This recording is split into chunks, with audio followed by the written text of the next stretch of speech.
Imran Khan is here. Go. गोलियां खाने के बाद वो बंदा जिस तरह से आया सामने और वो तकलीफ में, लेकिन जैसे ही वो अपने वर्कर्स की तरफ देखते हैं तो वो मुस्कुराते हैं और वो हाथ हिलाते हैं और उसके बाद वो मक्के का निशान बनाते हैं। ये होता है लीडर। मिट्टी में मिल जावा गुल बन के मैं खिल जावा इतनी सी है दिल की आरज़ू। तो क्यों ना लोग बिलीव करें कि इमरान खान जब कहता है कि मैं नया पाकिस्तान बनाऊंगा तो ये बना लेगा।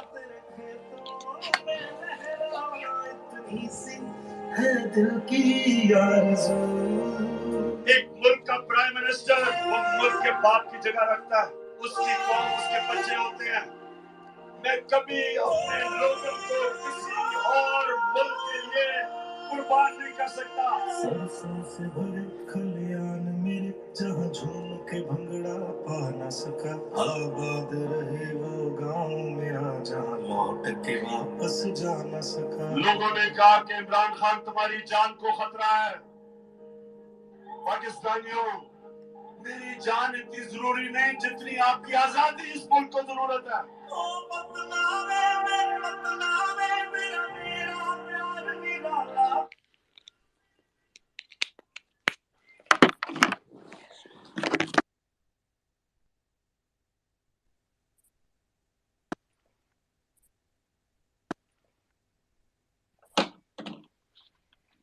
Assalamu alaikum. Good evening. Assalamu alaikum. My name is Safina Faisal and I currently reside in London. I have been actively involved in raising my voice against human rights violations in Pakistan, both on social media and in offline platforms. I'm honored to co-host Imran Khan, who hardly needs an introduction, man of the century, and the only hope to 240 millions of Pakistanis.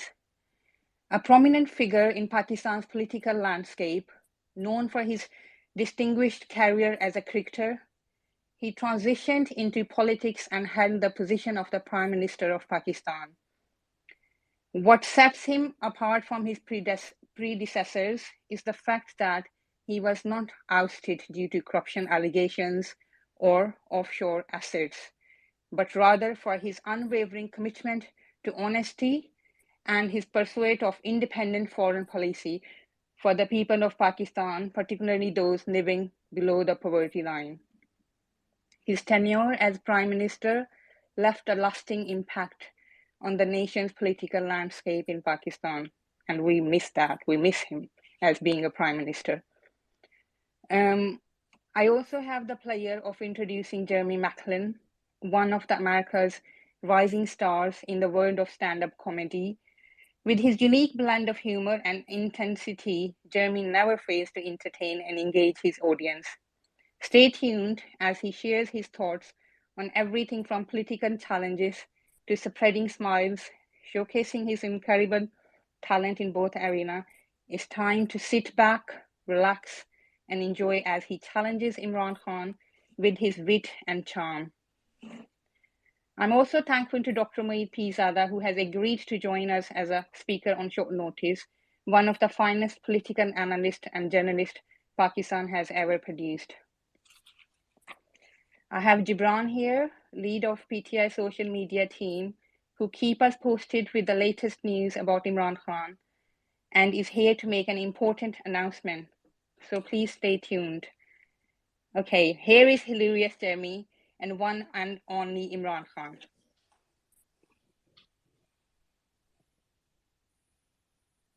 Assalamu alaikum, Khan Saab. Thank you so much for joining us.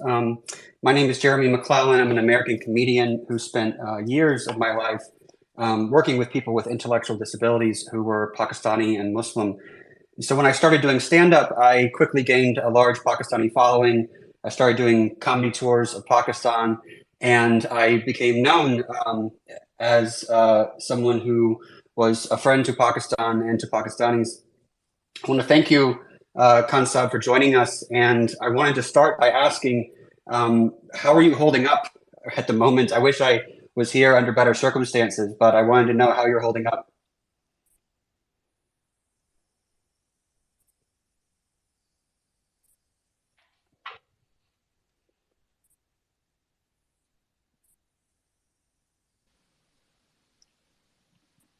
I think Khan Saab is supposed to unmute himself. Let me hold on. The CIA is hacked into our feed and is trying to silence Imran Khan, I believe.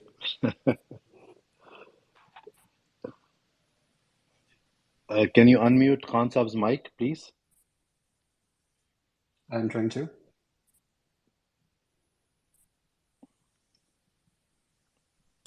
Yeah, sure.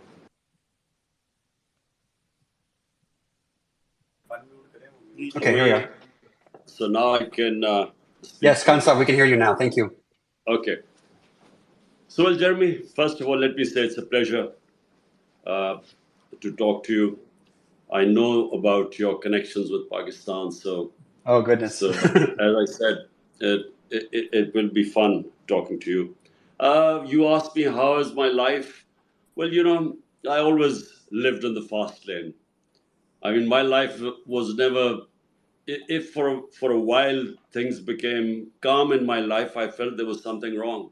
So yes. as someone who challenged himself throughout his life, so this right now, I would say I'm probably facing the biggest challenge of my life. But every challenge strengthens you. So my belief is that as long as you resist, the Almighty has given us such powers within us that the more you resist, the more you discover your strength. Now, because of the pandemic, many people are working remotely. I was going to say it's like the Sharifs in London. They're working remotely in their jobs. Did the pandemic prepare you and all of your supporters for house arrest, for having to be in your house for long periods of time? Well, pandemic certainly prepared us for the only way we communicate now is through Zoom. And that's pandemic. We have to thank that, because otherwise either all my senior leadership is in jail or it is in hiding. And so the only way we communicate is through Zoom. So that's the great advantage of the pandemic. I wanted to ask about that. You have something like 180 charges against you right now, including some terrorism charges. I wanted to ask, how does it feel to be the only person in history to wait until they're 70 years old to become a terrorist? Well, Jeremy, 180 and on a daily basis going up. I'm soon to hit my double century. Look, it is sad, really, in a way, because it's just made a mockery of our whole justice system. Because the guys who are running the show right now, they are so petrified of elections, which are to be held in October, that they're petrified of losing. Because, in the by-elections in the last few months, out of 37 by-elections, we won 30 of them. And remember, this is despite them being supported by the umpires, by the election commission, by the establishment. And so the only way they want to now allow the elections to take place is that I should be in jail or I should be disqualified. Because they do not want me in the election race. And hence these cases, and hence this crackdown on my entire party, where thousands are in jail, and either they're underground or they're in jail. It does seem like anyone who interviews you or visits you is charged with terrorism. I guess my question is, am I a terrorist now for talking to you, like for interviewing you in this way? Like, am I allowed to come to Pakistan at some point? Well, Jeremy, right now, if you're a journalist and you talk about me positively, you will be in trouble. 4 of our top journalists, 4 have left the country. One is on this panel right now, Umeed-e-Sehar. But then one of our best one last year, he was slapped with sedition cases and so on, and he had to leave the country, and then he was murdered in Kenya. And I think that's one of the most tragic things that happened, because he was our best investigative journalist. Meanwhile, the other outstanding journalist in our country, who has the highest viewership on YouTube, he's disappeared for 2 months. So this is Imran no one Khan. knows. Imran Riaz, he's disappeared, and his wife and his children, what they must be going through right now. You know, when you don't know where they are, if you know they're in prison, at least you know where they are. But when they disappear, I think people go through the worst nightmare as his family is going through. One of the strangest parts, I was reading all about the crackdown on PTI. One of the weirdest parts of this is that it's actually illegal in the media for people to say your name or show your picture. Is that true? Well, they've been threatened. The media houses and the top anchors were all called in a meeting.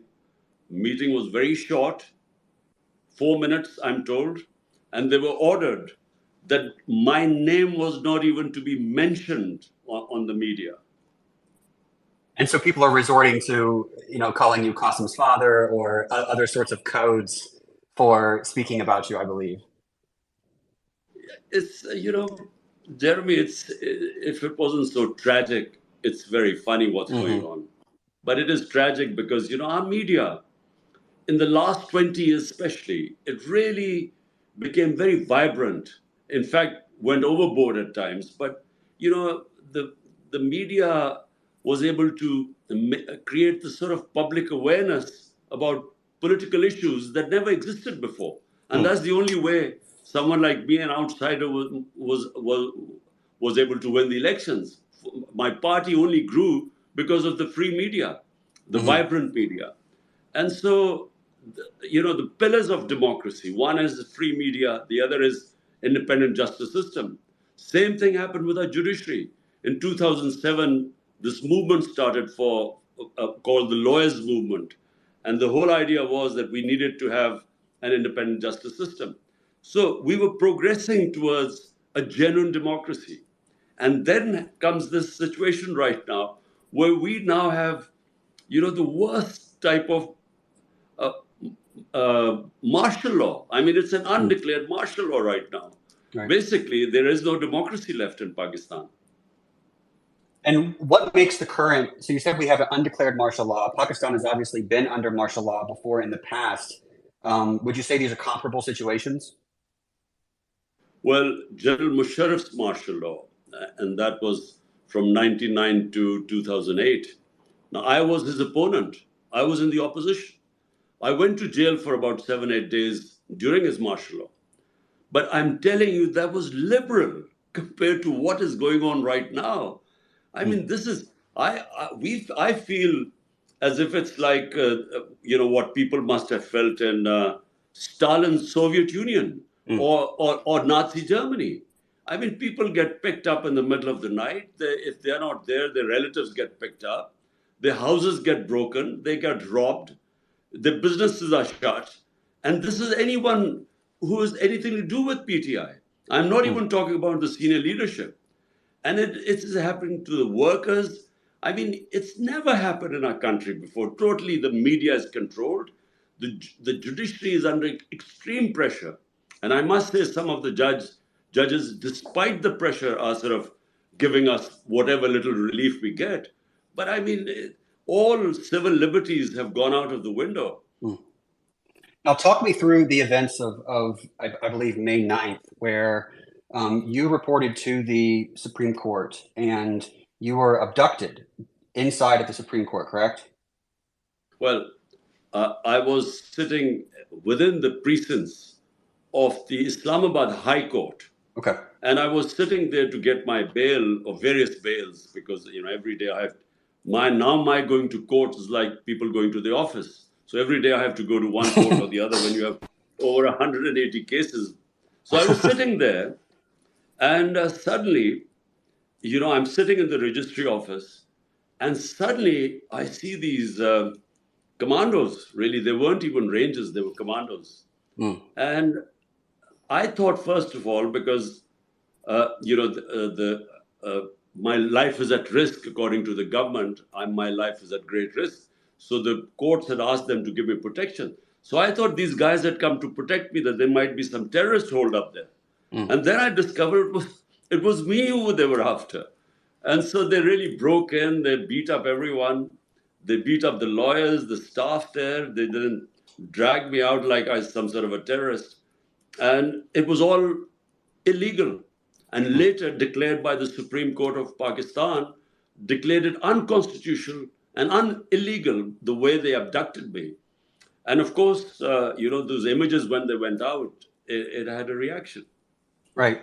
And so 4 days later, you're released from jail because the abduction was deemed illegal. And you found out that during those 4 days, there had been protests, there had been violence. And what was your reaction? Well, when I was asked by the Supreme Court, they told them to bring me to the Supreme Court. So from the prison, I went to Supreme Court. And the first time I discovered that there had been violence was when the Chief Justice asked me that he said, "Do you condone this violence?" So I had no idea that there had been violence. I expected there would have been protests. But, when I was shot, and about 11 of our people had bullet wounds, one of the bystanders was killed. Even then, there were protests, but there was no violence or there was no arson. So I was quite shocked when I was told by the Supreme Court, and I immediately, of course, condemned it. Because in my 27 years, I've always urged my party always to remain within the Constitution, our right for peaceful protest, but never violence. So as things unfolded, Jeremy, unfortunately, later on, we discovered that these people were embedded within us. And the ones who indulged in arson were not PTI people. They were people who were specially embedded within our ranks, and they are the ones who indulged in violence. And since then, we've been calling for an independent investigation, but we're not getting it, because we can prove, if there was an independent investigation, we can prove that these guys were not part of our party, because our party had never believed in violence. But unfortunately, that was used as a pretext. We feel it was pre-planned, the whole thing. Within 48 hours, 10,000 of our followers were put in prison. This can't happen unless it's pre-planned. You can't just go and pick up 10,000 people. So all this was planned. Senior leadership was put in jail, and the rest just went underground. So it was used as a pretext to dismantle the party.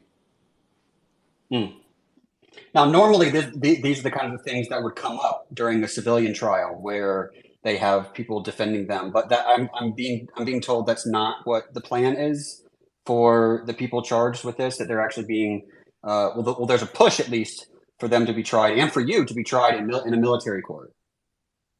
Yes, but right now in the Supreme Court, I have gone. Other people have gone into the Supreme Court against military courts.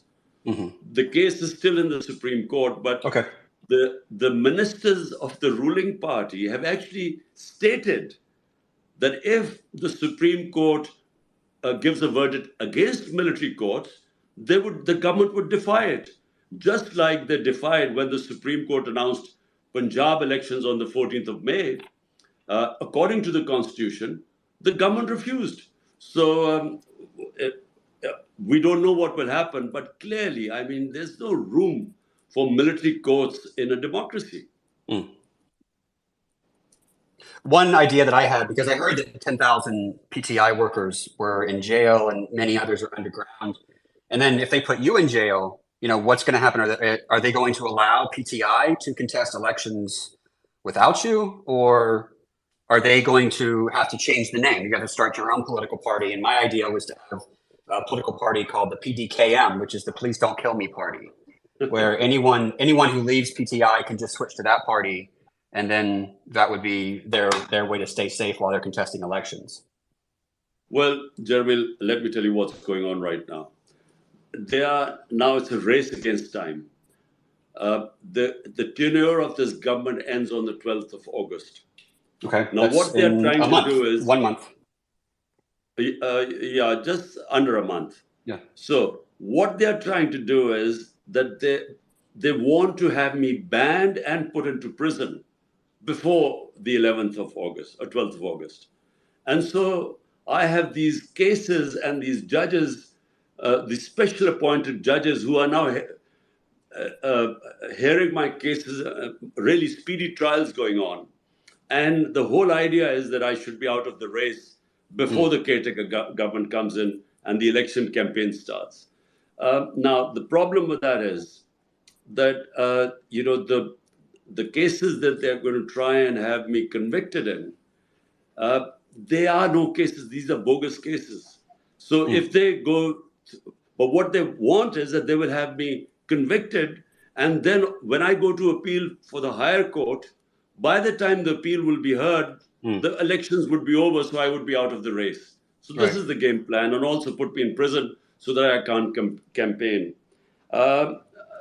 All I think, my view on this is that what they are trying to do is they will completely discredit our democratic system in trying to dismantle and not allow a party which has over 70% rating in Pakistan today. So the biggest political party in the country with basically almost 70% of the people behind it, if you try and make sure that it is out of the race, basically you're dismantling the democracy of the country. And that's really what they're planning to do. And all I'm hoping is that some sense will prevail somewhere along the line, because all that would do is it will destabilize the country. The country desperately needs political stability, which will then lead to economic stability. But all what they're trying to do is actually, it's going to cause more destabilization.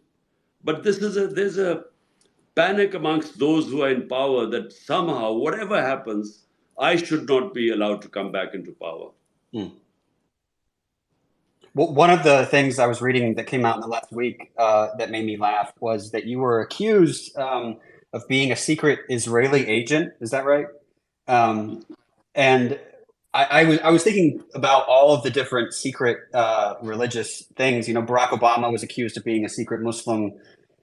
Indian politicians have been accused of being secret Christians. When I first visited Pakistan, I was accused by Indians on social media of being an ISI agent, which is obviously not true now that I'm talking to you. But wouldn't it be easier for all of us just to switch countries instead of maintaining, secrecy in our countries?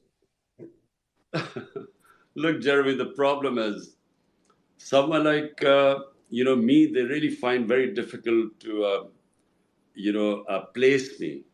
So at one end, I've been called, and a whole election campaign against me was that I was part of a Jewish lobby, a Jewish conspiracy to take over Pakistan. And then a whole campaign that I was Taliban Khan.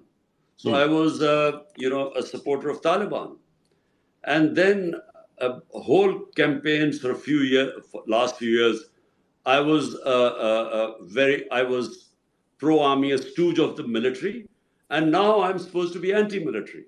So I think, people find it easy to categorize people before maligning them. So, it depends where you stand in the political spectrum. Then accordingly, then they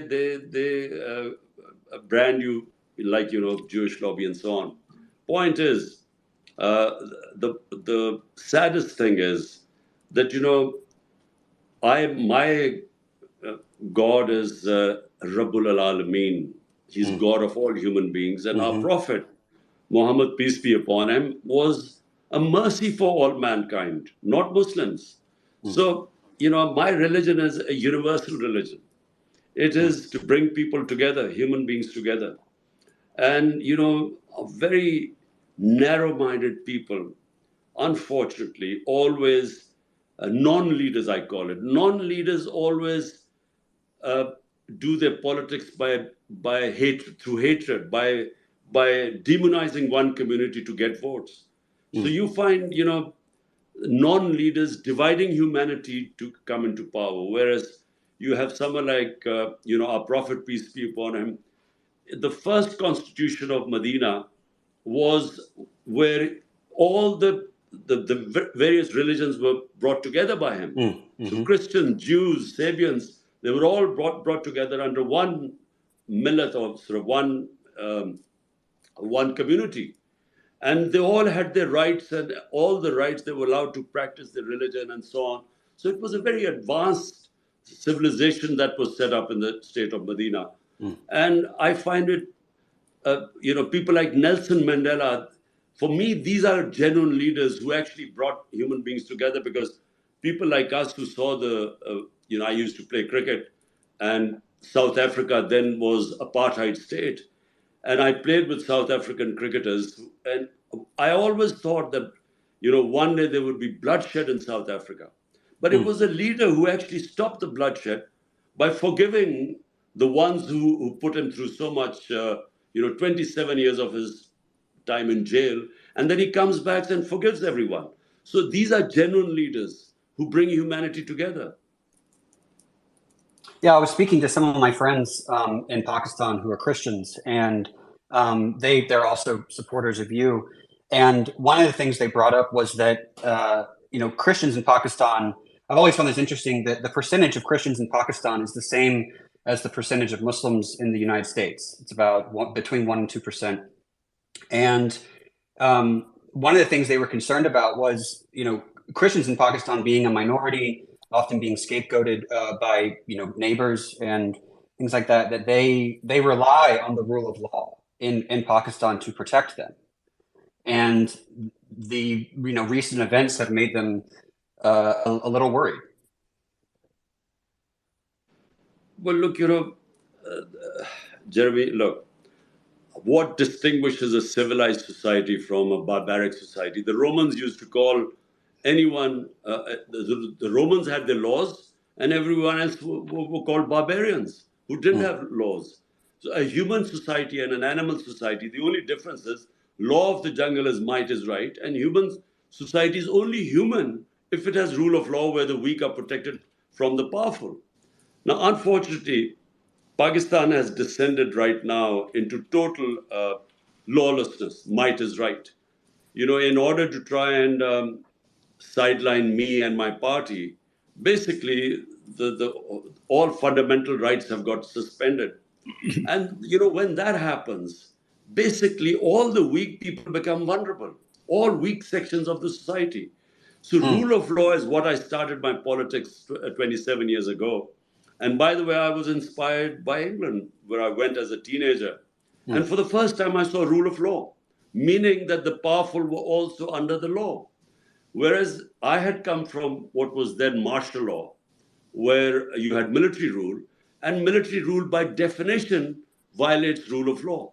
So therefore, I was inspired where, the prime minister also had to go by the rules. And, recently you saw Boris Johnson actually losing his premiership because he broke the law. So, I mean, these are alien concepts right now in Pakistan. And that's what I started 27 years ago. And my 3.5 years in power, my biggest problem was that unfortunately the army chief at the time just was patronizing these powerful people who wanted to be above law. And I wasn't strong enough because I had a weak coalition government with a small majority. And I just wasn't strong enough to implement rule of law. And by the way, unless you have, in a parliamentary democracy, unless you come in with a proper public mandate with a huge majority, I don't think it's possible to take on the powerful mafias who put themselves above law. I'm turning this over to Safina, who has a question. Hello, Mr. Imran Khan. As you just mentioned about the whole campaign against you, basis on religious and Semitic comments, and that reminds me of Asif Khaja's interview in New York on September 27, 2017, that he actually stated that PTI in New York, PTI is a religious fringe, while he and his party are more liberal. And I have been observing like Pakistani news that Shiri Rahman and Asif Khaja again recently labeled you as an Israeli agent or Jews agent or son-in-law of Jews, which I can see that there is another campaign is going to be run by them. What I just want to ask, can Pakistan ever establish a system to register these anti-Semitic comments as a hate crimes, like with appropriate consequences? Because ever now and then we see them using all type of these campaign against you, which really against you or anybody else in Pakistan. Look, Safina, look, first of all, when you have people, politicians who have no ideology, the only ideology they have is any which way to get into power. So that means that they have become chameleons. So Khwaja Asif would go and tell the Americans he's liberal, whereas his party members here would be talking about, the extreme sort of spewing hatred against other sects, other religions, or they would be calling themselves backing jihad, and jihad not because they believe in jihad. Jihad is a great concept, means standing up against injustice. But they would use it sort of as a religious, as trying to categorize themselves as being religious. And so they change colors wherever, whatever audience they have. And Sherry Rahman, her party claims to be very liberal, and they talk about liberalism and so on. And yet, here she is making such comments and she made them in Urdu, didn't make them in English because she didn't want, the Western countries to know, what she was saying, these anti-Semite comments. Look, what I want Pakistan to be, let me just make it clear. The Pakistan I want, and the reason why Pakistan was made to be on the principles.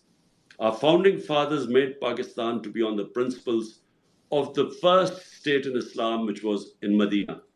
That was in every sense a modern state. It had rule of law. Number one was rule of law. Remember, just imagine at that time, forget about, even now it would be unthinkable, but at that time, a Jewish citizen wins a case against the Khalifa, which means the head of state, Hazrat Ali, one of the most revered figures in Islam, because the judge refuses to accept the testimony of his son. So all citizens, regardless of their religion, were equal.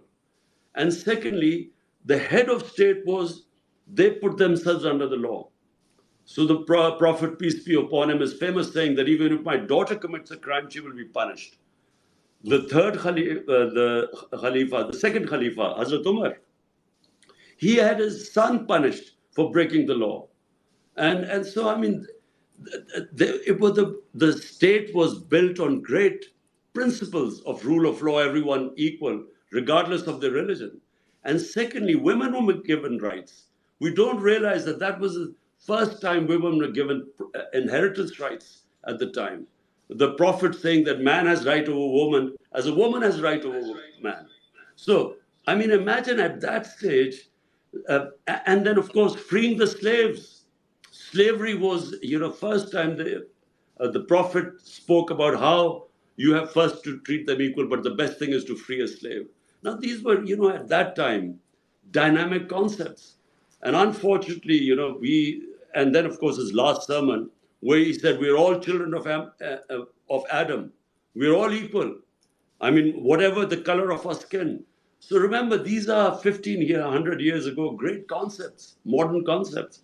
But sadly, sitting right now in Pakistan, and I'm afraid for the last 70 years, we have not even remotely come close to these principles. Khan Sahib, this is Dr. Moeed Pizada, if you can hear me. Ji, Moeed. It's a privilege to be listening to you in a live space. I had the opportunity of seeing you almost every week till July, before I left, July or August. But I watched your interview with Tim Sebastian, and like many other interviews which you have given to Western media.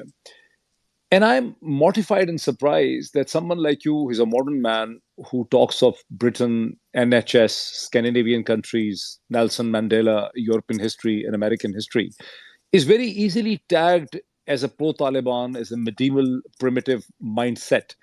What have you done wrong to send this impression? I really fail to understand. What have you done wrong? Well, Mohit, look, good thing you're not here. Otherwise, you would be behind bars right now. So good that you got away. Look, Mohit, look, I think in the Western press, the portrayal of Islam is ever since that Iranian revolution of Ayatollah Khomeini. The portrayal of Islam was that they divided Muslims between two categories, fundamentalists and sort of liberals. So Muslims who looked like Westerners became moderates or liberals, and then anyone who was perceived to be religious sort of became a fundamentalist. So it was a bizarre categorization of 1.5 billion people on this earth. And this really started, I can remember after 1979, the fear in the Western countries was that the whole Muslim world would be swamped by Islamic revolution, and from their point of view, fundamentalists would take over. And so, first of all, they didn't understand the dynamics of the Iranian revolution.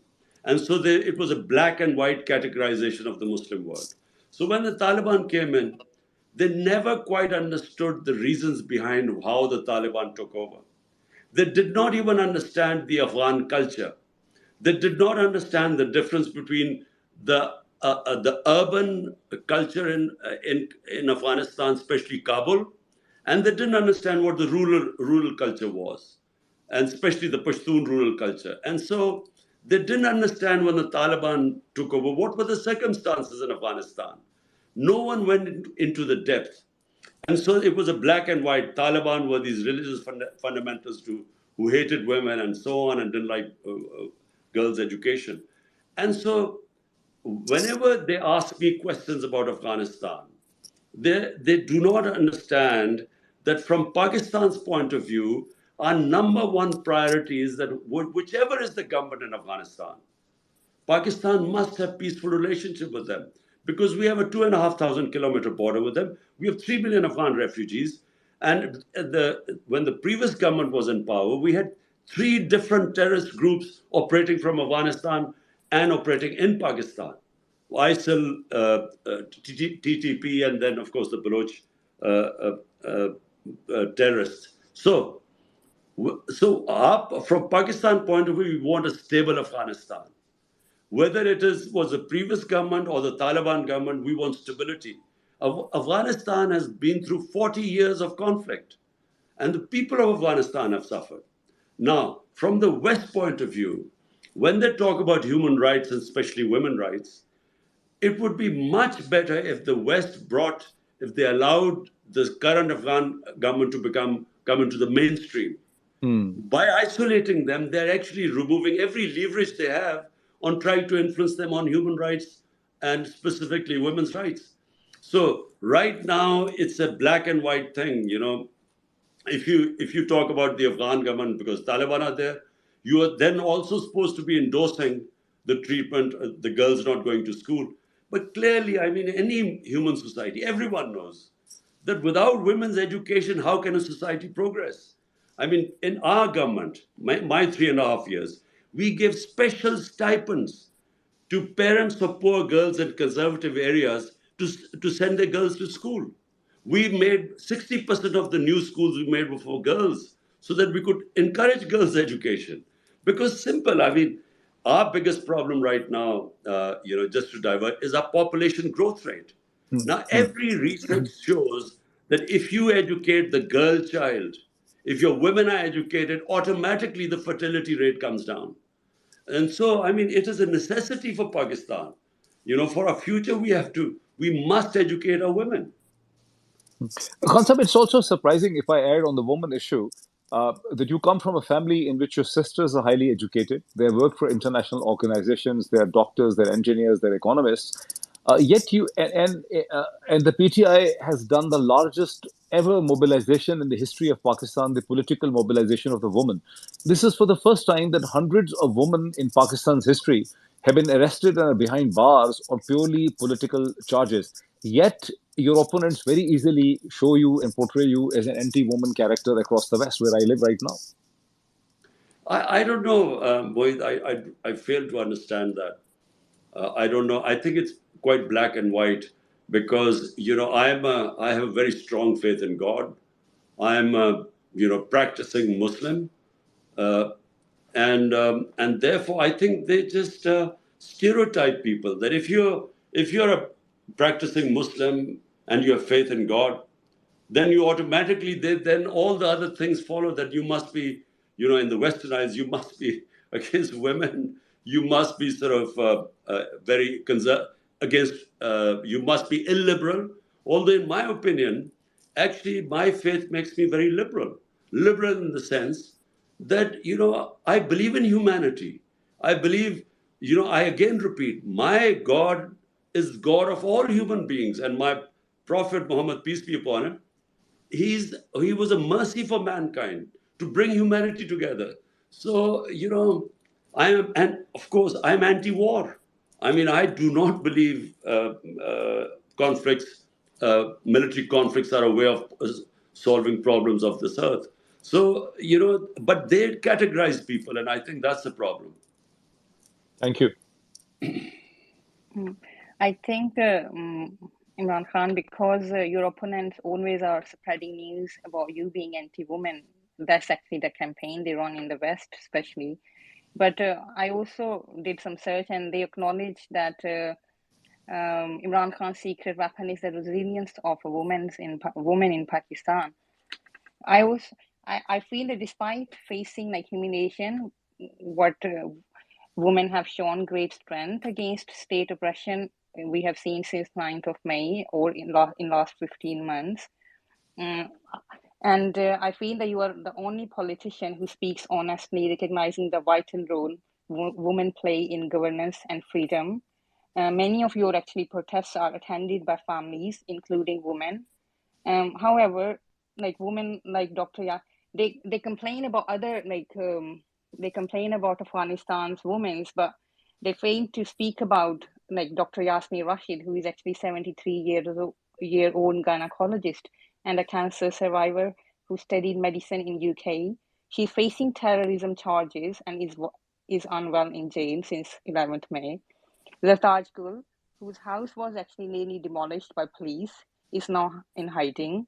Malika Bukhari, who left the UK to serve Pakistan, endured 17 days in jail, humiliating conditions until she denounced herself from PTI. And I also saw the Khadija Shah, a young designer who grew up in the USA but returned to serve Pakistan, has been imprisoned since May for exercising for only her fundamental right to protest. And I also saw Shiri Mazari was rearrested 5 times within short span of 4 or 5 days, despite even having a protective bail from court. And list goes on, like Sanam Javed, Ali Hamza, and many others are also facing similar circumstances.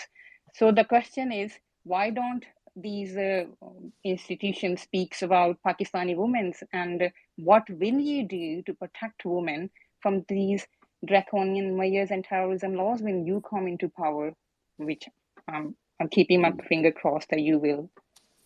Well, Safina, look, first of all, never in Pakistan's history have women been treated like the way they have been done in Pakistan, not just after the 9th of May, but last year, 25th of May, that was the first time we got a shock. The way the police attacked the women, the way they raided the houses in the middle of the night, and not caring that there were women in the house, because there's a lot of respect for women in our society. This is a big fallacy that we treat women badly here. And I will explain where this comes from. But we respect our women, and so the idea of police barging into people's house in the middle of the night, not caring that the women in the house, breaking into bedrooms, beating up the men in front of the women, this has never happened in our country before. So that first time happened on the 25th of May. And after 9th of May, what they did to peaceful protesters, women protesting peacefully, what they did to them, the way they beat them up, there's a lot of footage on social media. And I thought they went out of the way to spread terror amongst the women. And then they jailed them. And you've named a few, but there's so many other women who you haven't named, but who have been living in terrible conditions within the jail. And the worst thing is, they have deliberately terrorized the women. So this whole movement of ours, which brought women into politics, first time you saw at such large numbers women taking part in protests, and women from all sections of the society. And suddenly, when these images went out, not only women being beaten up on the streets, but then women put into jail. I mean, imagine how difficult it would be for the men folk to allow the women to go out who understand Pakistani culture. And answer to your second, and by the way, this has been deliberately done. In my opinion, the last by-election we won by a huge majority in Rajanpur. Uh, One of the main reasons was the huge turnout of women in the election. And I think they're going out of the way to actually depoliticize the women. I think this is a plot because this goes against our religion, our culture, against everything we believe in. And just answer to your last question, look, the problem is in Pakistan is not about women being treated badly. The problem in Pakistan is a lack of rule of law. Powerful women in Pakistan compared to poor men in this country, are at a great advantage. I mean, a powerful women in Pakistan from strong families can have things done here. But a man from a weak background has no access to justice. So basically, it boils down to rule of law. Rule of law, I repeat, it means bringing the powerful under the law and protecting the weak from the strong. That's what you call a rule of law. And that is really what I've been struggling for 27 years. And that is eventually what will protect the weaker section of the society, whether it is women, whether it is minorities, or whether are the poor men. Thank you, Imran Khan.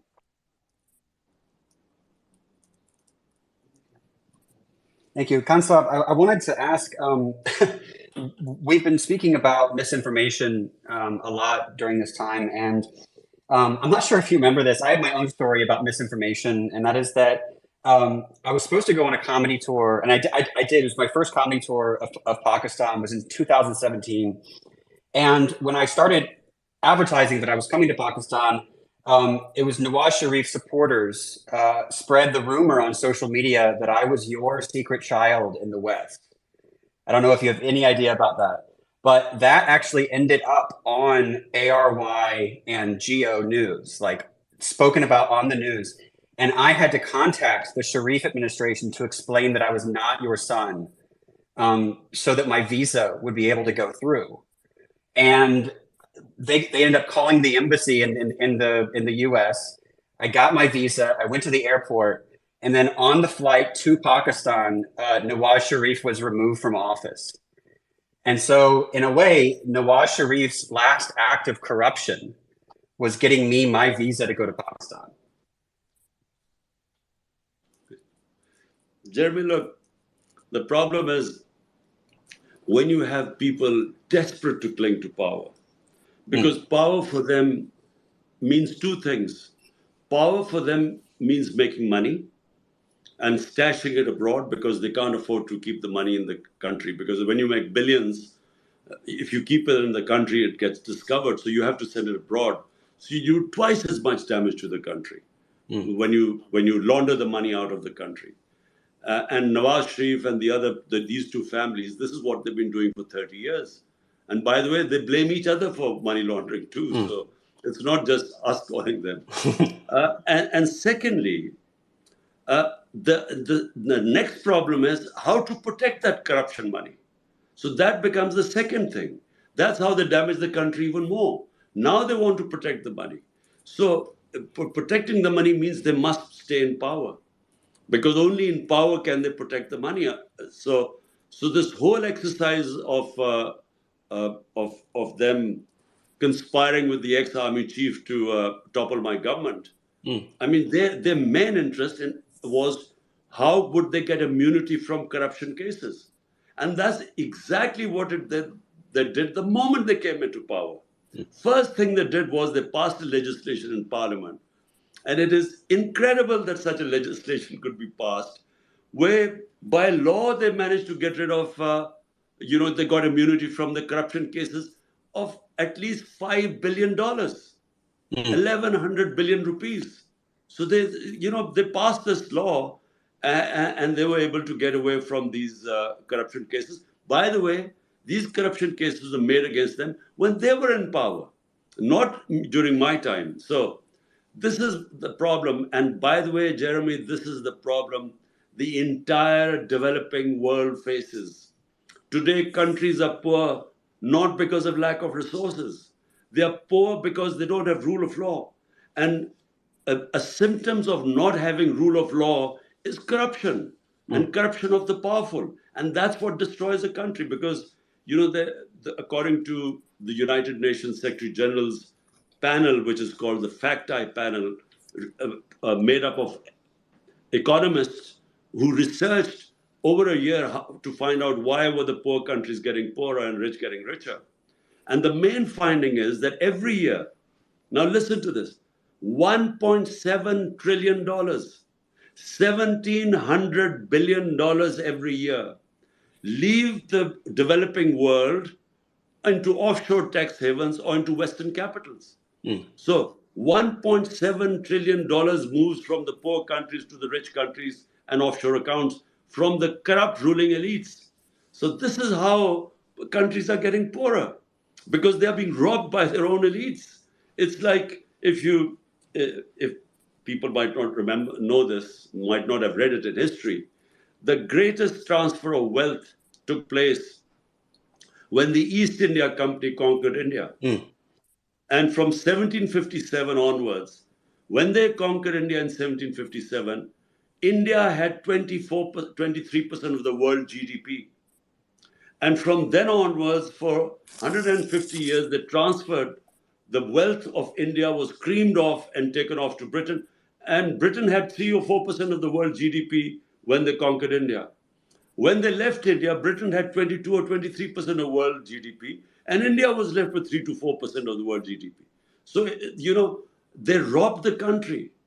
It's exactly what the ruling elites of the developing world are doing right now. They are siphoning off the money, and they end up and unfortunately, the powerful countries, rich countries, don't do anything to stop this plunder. You're speaking about the rule of law in Pakistan. Of course, the West prides itself on our rule of law. But I was thinking about how the idea of rule of law predates the West. You find it in Roman law and Christianity and Islam, that it's not some idea that's sort of foreign to Islamic countries. It's actually something that is at the source of them. Look, Jeremy, in the Islamic tradition, there were over 140,000 messengers of God sent to mankind over thousands of years. And every messenger of God, the common message was justice. One of our great scholars, Ibn Khaldun, he was considered the father of modern history. According to him, he said that my whole study of Islam brings me to just one point, that the whole purpose of the Almighty sending man to earth is to establish justice. So whenever during human history, the societies that had a better justice system always prospered. So it is connected to prosperity. So justice brings you rights. Rights gives you freedom, and free and stable societies then become prosperous. So hence, if you look at the table of rule of law index, out of the 140 countries, the top 15 countries which have the best rule of law are the most prosperous. And the bottom 15 countries which do not have rule of law are the poorest. So it is directly connected to prosperity. Khan Sahib, can I jump in for quick questions? Please. Because then I have to leave because I'm doing on a house search and I've been called for an appointment. Khan Sahib, I am surprised also that the way the media has been treated, the way Shahid Arshad Sharif has been murdered. Imran Riaz Khan is missing now for 65 days. Look at Sabir Shakar, myself, Shaheen Sebai, Wajahat Saeed. We all have been registered FIRs for terrorism. Yet the impression of the Western media is, and I think also Jeremy should comment on it, is somehow or the other that you are also as harsh to media. Not a single journalist was arrested in your time. There were no FIRs against the journalists. The journalists were not abducted and detained under your government. Neither are you able to explain that situation, nor is anyone understanding in the world.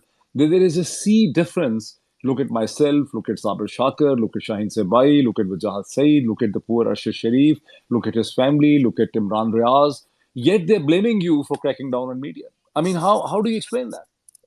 Well, I think, Moeed, there's a term called moral equivalence, where they equate two unequal situations and actually protect the real aggressor. So this idea that some journalists might have suffered during our time 3.5 years, and because of that, then the whole crackdown. I mean, what crackdown? Media is totally muzzled today. I mean, the media is totally controlled. There is no freedom under General Musharraf, and I don't know whether you remember General Musharraf.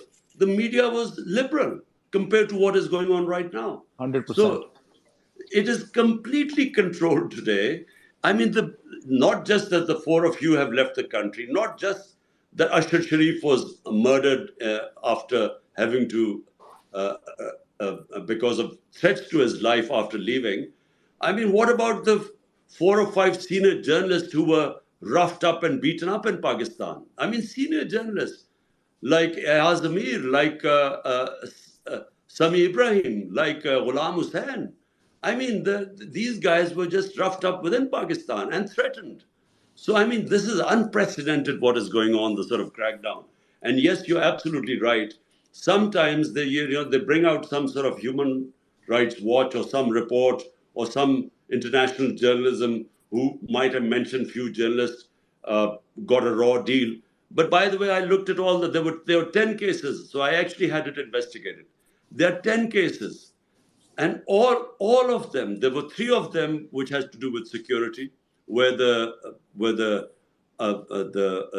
military establishment directly spoke to the media owners in 3 or 4 cases. There were one case which we were unfairly blamed because the channel, this one guy, his viewership dropped. And there was only one case that came to me, and that was about Matiullah Jan. And when I found out that he had been picked up, the next day we had him released. But you cannot compare what is going on. I mean, there's just no comparison between then and now. I would like to add, actually, Imran Khan, thank you for answering to Dr. Mead, that since last 15 months, there are more than 40 cases, 40 individual cases registered against journalists. There are 40 members of journalists from Karachi, from Punjab, from Lahore, from Peshawar, and from Balochistan. And if you calculate only in Balochistan, there are more. But I have a question, as Dr. Maid said about media, that the rape incident actually, if you remember, Dr. Maid, the rape incident on the motorway during Imran Khan's tenure sparked international outrage. But the Human Rights Commission in Pakistan took quite active measures to seek justice on the times. But when I look at now, in early February this year, a woman was assaulted in F9 Park, Islamabad. Media discussions on that matter were completely banned by PAMRA, and our human rights bodies appeared to remain silent, like there was no peep. Just recently, yesterday, there was a news about another rape occurred in Margana Hills in Islamabad, and that actually raises concern about the potential compromises like our human rights institutions in Pakistan and media have made.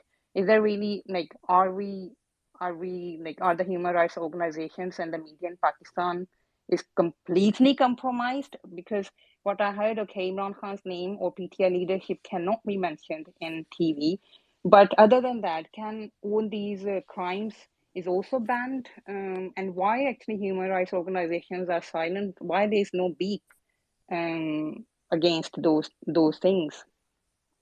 Well, So I would like. look, Safina, look.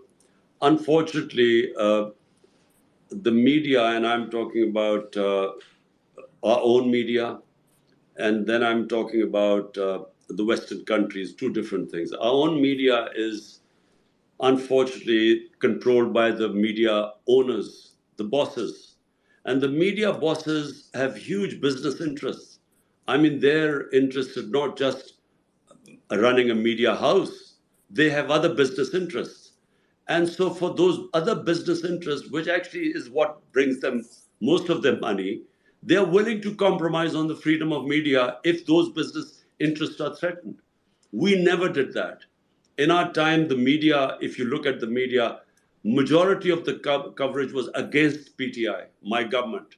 I mean, we had a real problem with the media. In fact, the problem was that there was real libelous stuff on the media.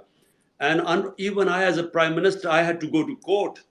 And yet, in my 3 years, I never got justice. Whereas in Britain, I've been in a libel case, a very famous one, and within 1.5 years, the case was decided. So anyway, I couldn't get justice, and we felt there was a lot of reporting, a lot of fake news, and we tried to bring legislation to control fake news, by the way, which is a problem all over the world because social media is a new phenomenon.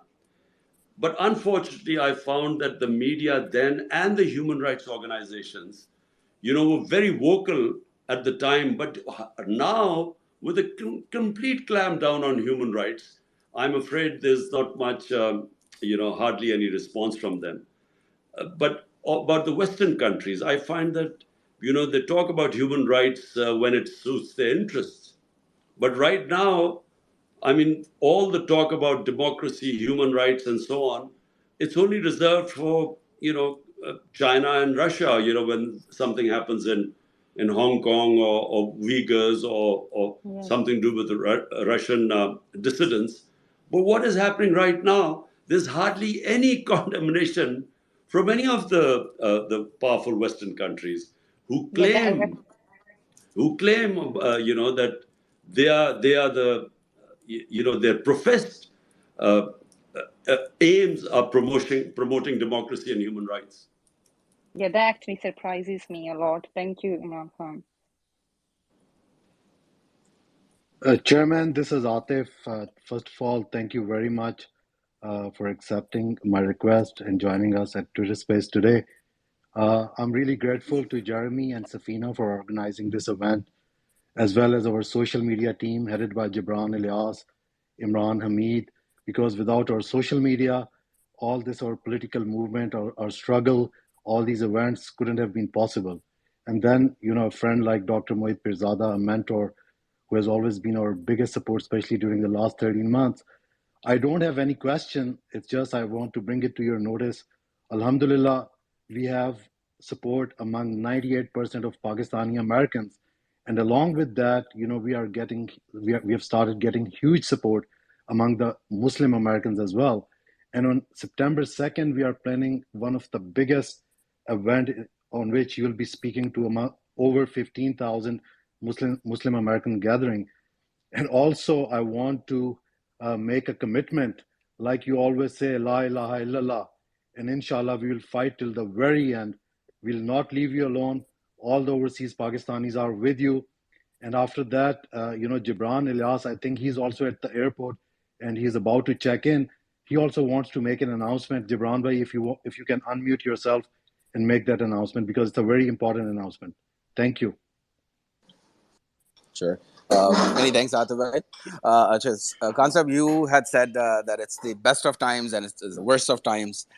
So what we have done in social media is, we've heard of citizens journalism, but what we have done is this is going to be the first ever citizens documentary. I think it's going to be one of the biggest. So what we're asking people who have footages in high definition from March 2022, when the whole movement started for Hakiki Azadi, just check my pinned tweet. feedback@insaf.pk is the email address to email if you want to be part of that project. Inshallah, it will be one of the greatest documentaries ever, because everybody will be part of it.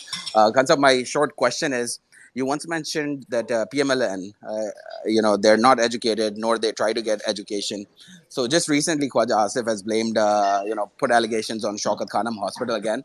I say we let them, because every time he does that, we get record donations. So this is what we're seeing this time around. So what do you have to say about that? Well, look, Gibran, these people are discredited. They have been in power for 30 years. Everyone knows everything about them. And the last 14 months, they have completely destroyed themselves because they came in on the pretext that they were experienced in dealing with the economy. And they have completely, our economy has never been in a worse shape than it is right now. And this is, despite what was called the commodity super cycle, when post-COVID, the international commodity prices had gone through the roof, which is when we were in power. And now they are down by 35%. And despite that, you find that inflation is unprecedented in Pakistan's history. So number one was inflation. Number two was fixing the economy. The economy has nosedived in Pakistan. We almost defaulted on our loans, and that would have really set the country back. So people now, the reason why they are scared of holding elections, and the reason why they only want elections is when they know that PTI is completely hamstrung by the establishment, and I'm in jail or disqualified, because they're petrified that in the elections they'll be wiped out. My point is that whatever happens, they'll be wiped out in election. Even if I'm in jail or if I'm disqualified, I don't think that the moment the elections start, they do not understand the passion on the ground right now. The feeling of injustice amongst the people, what is happening, whether it is economic injustice and whether it is mishandling of the economy or the governance system and the levels of corruption. So they will be wiped out whenever there are elections. But the point is that people like Khwaja Asif, no one listens to him, because these people are supporting, they have supported the most corrupt governments. I mean, the two Asif, Zardari was considered the most corrupt man by people like Khwaja Asif and Nawaz Sharif. Now they're all together. And Zardari used to call Nawaz Sharif the most corrupt person. So they're all together now. So anyway, they have no credibility. And that's reflected in them trying to run away from the elections. Kansab, this is Jeremy again. I wanted to ask you, there seems to be an effort by the media to portray you as, somehow anti-American. I know that one of your generals paid $30,000 to lobby the U.S. to support your removal as prime minister. Would you be willing to match that amount if I convince the CIA to put you back into power? Well, Jeremy, yes, amazingly, my own army chief at the time had hired this lobbyist without us knowing, and my own government was paying him $30,000 while he was lobbying against me to the Americans and telling them that I was anti-American. But I just a word about what is this idea about anti-American. I mean, how can you be anti-whole country? This idea of calling someone anti-American or anti-Pakistani or anti-Indian, for instance. How could I be anti-Indian? I would be anti the policies of Narendra Modi, specifically the way they are treating the minorities or the people of Kashmir. But I can't be anti a whole country, because a country is made up of all sorts of opinions. So I was always against the policy of Pakistan joining the US war on terror, because as a Pakistani, I felt it would be a disaster for Pakistan, and it was. 80,000 Pakistanis were killed in it. Over $100 billion lost to a poor economy, and I was always skeptical about the US war in Afghanistan or US invasion of Afghanistan, because there were no clear aims, and I kept saying there would never be a military solution. So if you criticize the US foreign policy, does not make you anti-American. I mean, if I'm today criticizing my own government for this fascist tendencies, I mean, the draconian laws, the total violation of our fundamental rights, does that make me anti-Pakistani? So this is, it's to brand people. Sometimes I feel that, to stop criticism of certain policy, and especially when you're from other countries, it's easy to brand you as being anti-American and then shut your voice. But I would Sure. like to add in there, Imran Khan, that you have stayed in UK since you were 17 years old, and you always say that you loved being here and their rule of law. That's how actually you got inspired by. So I would like you to add into this that why would you be anti-West when actually you have been praising them and you have stayed there about nearly 20 years? Look, how can you be anti-West? West is a geography. I mean, it has so many countries.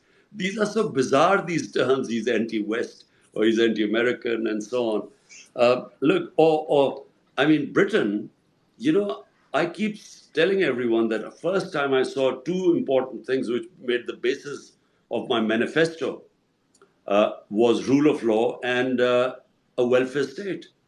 So that's the first time I saw in Britain.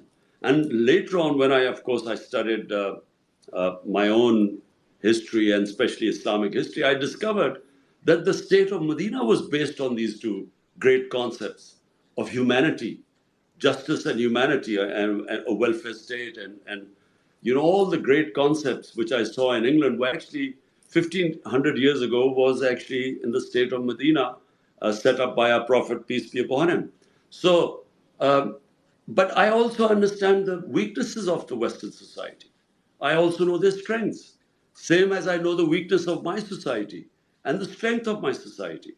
But that's how people, understand different communities. You don't sort of blanketly say you're anti one community or anti the other community. You just deal with them in mature ways to their weaknesses and their strengths. Thank you.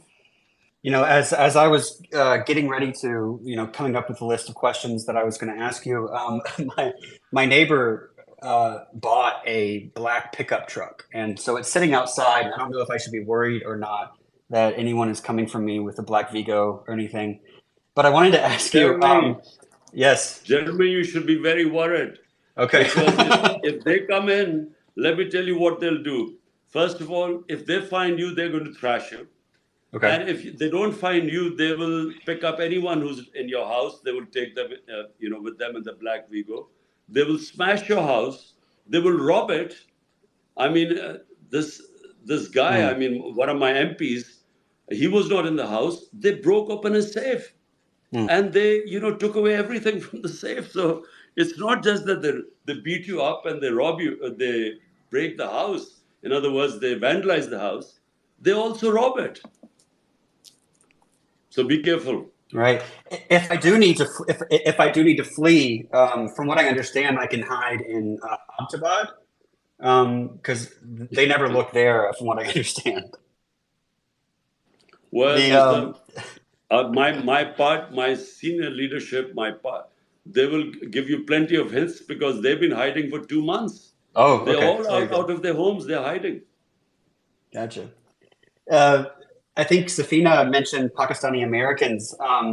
Now, I have a pretty big fan base of Pakistani Americans, and in terms of the population of Pakistanis in the United States and the effect that they have in the United States, it's very outsized. We call it like punching above your weight.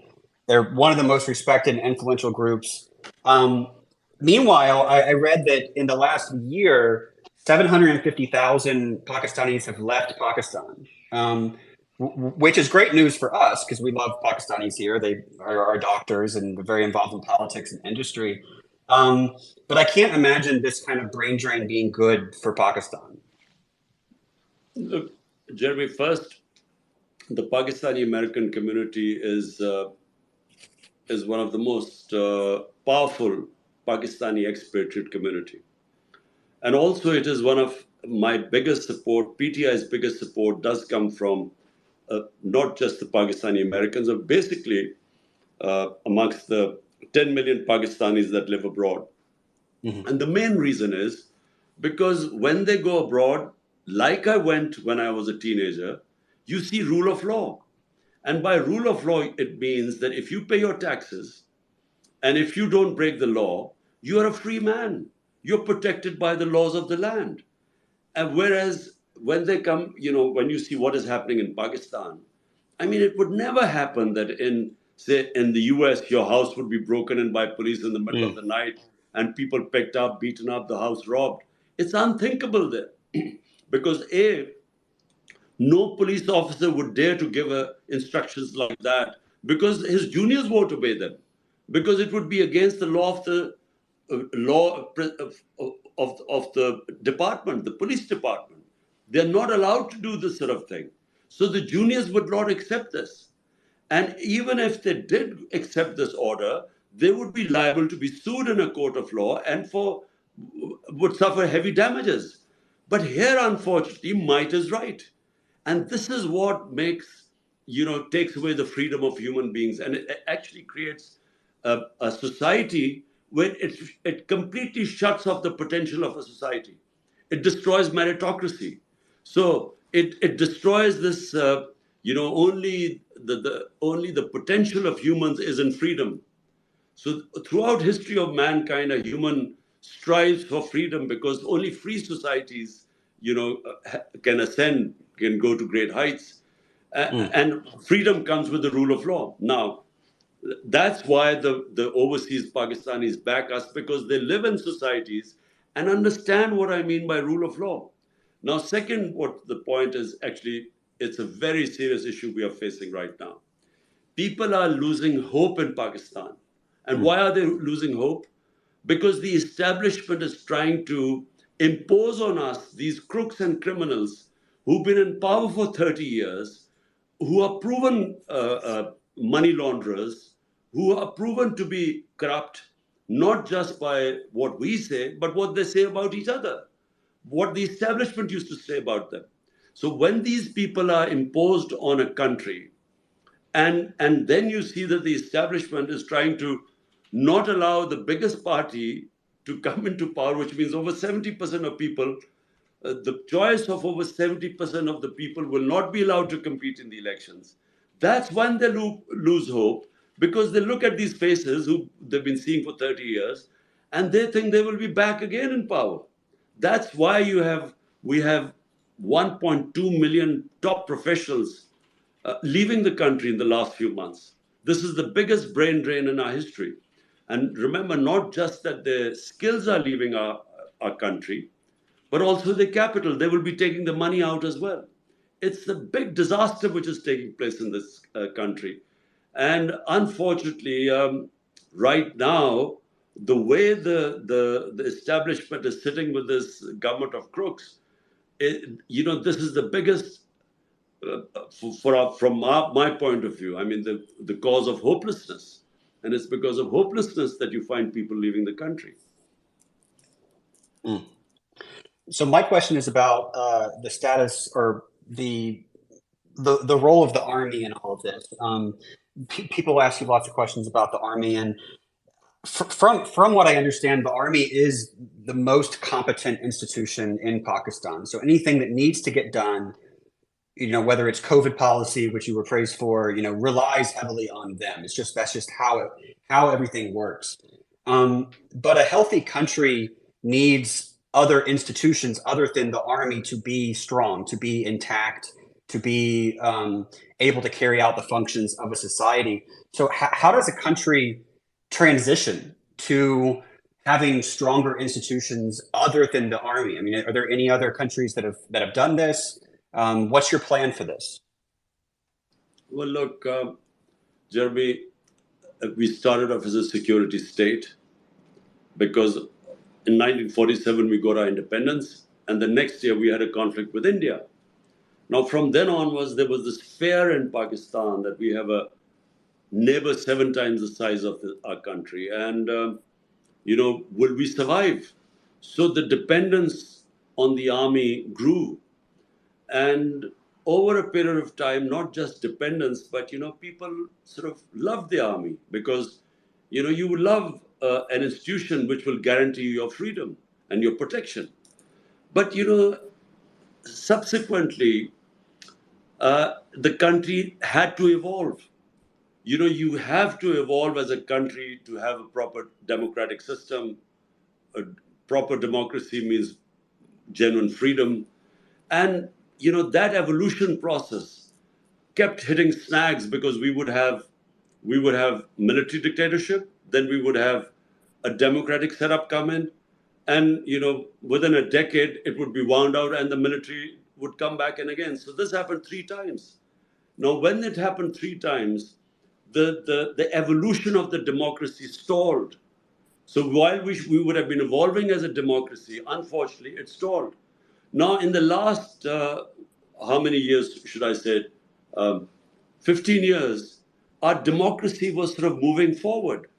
There was no interruption in our democratic process.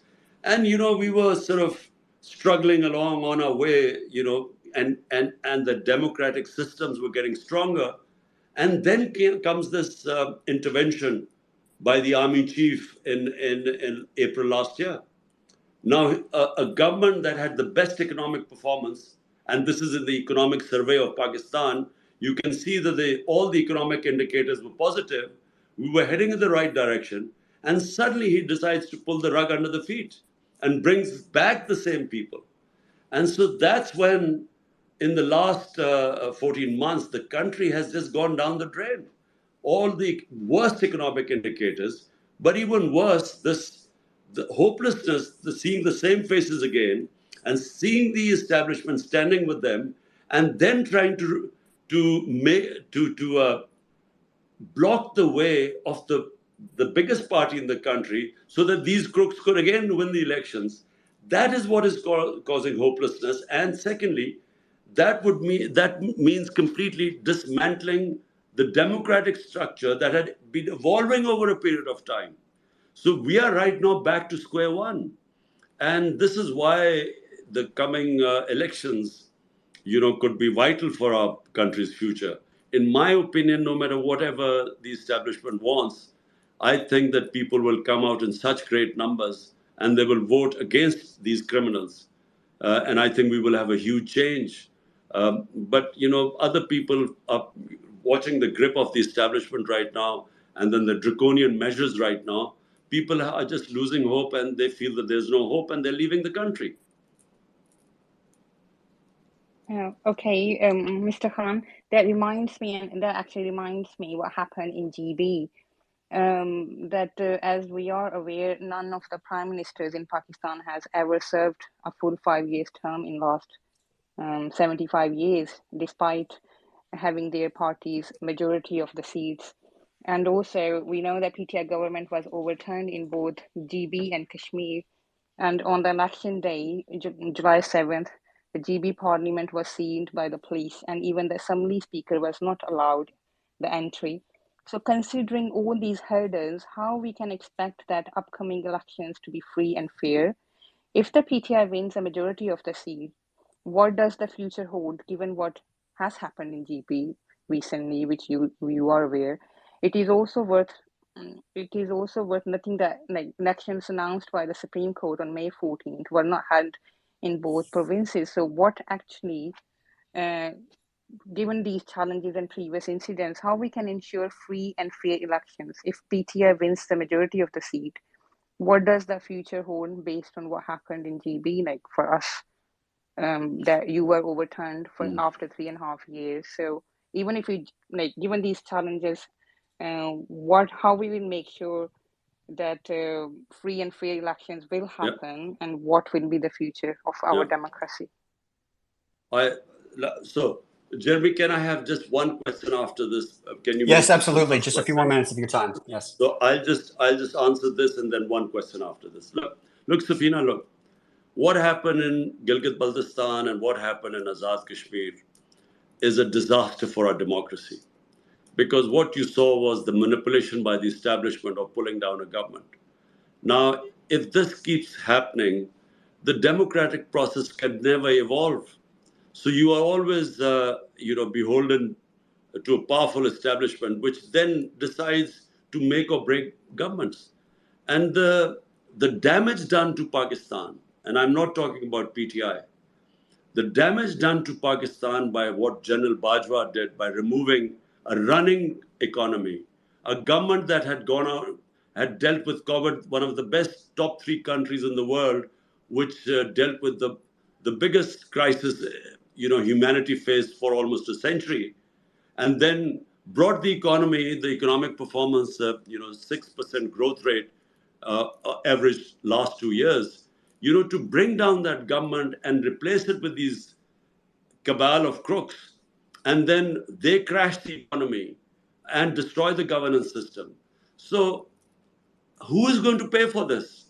Who should be responsible for this? Will anyone ever be held responsible for doing this such tremendous damage to the country?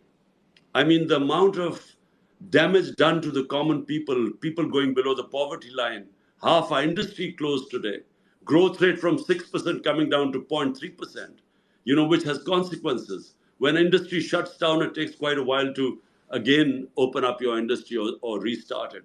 So this is what happens when someone makes decisions in a closed room without any debate and then not accountable to anyone.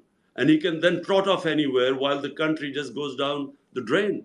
So, and I'm afraid in Gilgit-Baltistan, the tragedy is that Khalid Khurshid was one of the best chief ministers I've seen in Pakistan. He was outstanding.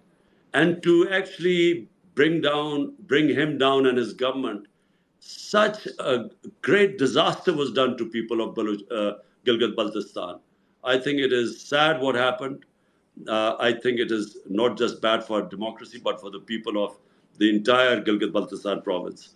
So to conclude, let me just say, look, our democracy has to move forward. We have no choice but to have democracy. A bad democracy is better than a military dictatorship. This is a consensus amongst the people of Pakistan. So where do we go from here? The question you're asking is that what happens if there are no free and fair elections? Right now, no one thinks there are going to be free and fair elections because they're already planning to rig the elections. But my opinion, I'm an optimist. I feel that in this election, the level of public awareness in Pakistan is so much that I feel that you will have the greatest ever turnout in these elections. And no matter how hard they try to rig it, I'm a strong believer that the people in this country will defeat all methods of rigging which are being planned. Inshallah. Thank you so much, Imran Khan. I have one very, very fast question from my followers who all want to know that on the subject of biryani, do you like aloo or no aloo in your biryani? Well, as you get older, your tastes change. So biryani was a great a delicacy of mine some 40 years ago. But right now, I'm afraid there are other delicacies that I enjoy most. But then, yes, biryani with aloo, I like. With aloo, okay, thank you. And also, how do you, just day to day, how do you maintain, this is the last question, how do you maintain a sense of peace and hope during this time? Well, Jeremy, I have a very strong faith in God, which always keeps you going. Because, you try your best. And since I'm not doing this for myself, I'm doing this for my country. Why am I doing this for my country? Because I'm one of those privileged people who got so much love and respect from his country that it was important for me to try and do my best for them. And so I've tried to do my best for my people. And the rest I leave to the Almighty. Because, it's success and failure are in His hands. Effort, struggle is in my hand. And I will be struggling to my last breath. But then how do I relax and stay calm and content at night? Because after doing my best, then I pray to the Almighty that, look, now it's up to you. You are the one who's going to decide whether I succeed or fail. So actually, that's how I go through all the tough times.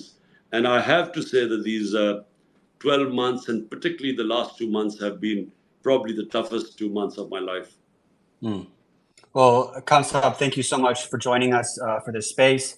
And hopefully next time I see you, it'll be under better circumstances in Pakistan. Thank you. Well, Jeremy, we look forward to seeing you in Pakistan in better circumstances. Yes, inshallah. Thank you. Thank you. Inshallah. Thank you so much, Imran Khan. Well, that concludes this space. Thank you all so much for joining us. Special thank you, of course, to ex-Prime Minister Imran Khan, to Atif Khan, Safina Gibran, and Moeed, who joined us during this. Thank you all very much for listening, and please, follow me on Twitter at Jeremy McLellan. Thank you so much. Bye.